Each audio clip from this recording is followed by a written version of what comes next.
વ્યક્તિને family members તરફથી મળતો સપોર્ટ પણ વ્યસન મુક્તિને ઘણી બધી સરળ બનાવી શકે. ઘણા બધા પ્રશ્નો હોય છે કે વ્યસન મુક્તિ માટે ફેમિલી મેમ્બર્સ તરફથી વ્યક્તિને કઈ રીતે સપોર્ટ કરી શકાય. તો એક તો છે સહાનુભૂતિપૂર્વકનું વર્તન.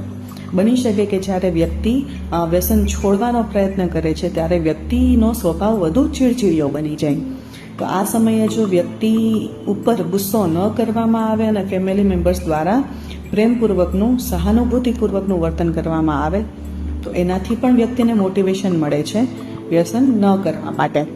બની શકે કે વ્યક્તિને જ્યારે વ્યસન કરવાની તલબ લાગે છે ત્યારે તેનું માઇન્ડ ડાયવર્ટ કરવા માટે એમને કોઈ સાથે વાતચીત કરવાની જરૂર છે. જો એ સમયે ફેમિલી મેમ્બર્સ કે પછી ફ્રેન્ડ્સ દ્વારા વાતચીત કરીને પણ સપોર્ટ પૂરો પાડવામાં આવે તો એનાથી વ્યસન મુક્તિ ઘણી બધી સરળ બની જતી હોય છે. ઘણીવાર એવું બની શકે કે વ્યસન કરતો વ્યક્તિ ઘણા બધા લાંબા સમય માટે વ્યસન ના લે પણ ફરી પાછો વ્યસન કરવા માટે પ્રેરાય. તો જ્યારે વ્યક્તિ વ્યસન કરવા માટે પ્રેરાય છે અથવા તો વ્યસન કરવાનું ચાલુ કરે છે ત્યારે જો ફેમિલી મેમ્બર્સ દ્વારા તેને જલ્દીથી આઈડેન્ટિફાઈ કરવામાં આવે અને ફરીથી તેને વ્યસન મુક્તિના માર્ગે વાળવામાં આવે તો પણ વ્યસન મુક્તિ ઘણી બધી ઇઝી બની જતી હોય છે.